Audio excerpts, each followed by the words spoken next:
प्रभुंकर महत् नामर गौरव हेउ। आसंतु आजि प्रभुंकर प्रिय बंधु माने पिता परमेश्वर पवित्र धर्मशास्त्र पठन करिबा अबा तुम्भ मानक शरीर जे ईश्वर ठारू प्राप्त तुम्भ मानक अंतर्वासी पवित्र आत्मा मंदिर यह कौन जान नाही।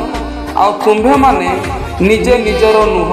प्रथम करंतिय 6 पर्वर 19 पद वाक्य बुझिया पाई वाक्य अनुसार चलिबा पाई समस्त को प्रभु साहाय्य करंतु। एही वाक्य द्वारा आपण माननकु आपण मानक परिवार को प्रभु सदा सर्वदा आशीर्वाद करंतु। धन्यवाद। आमेन।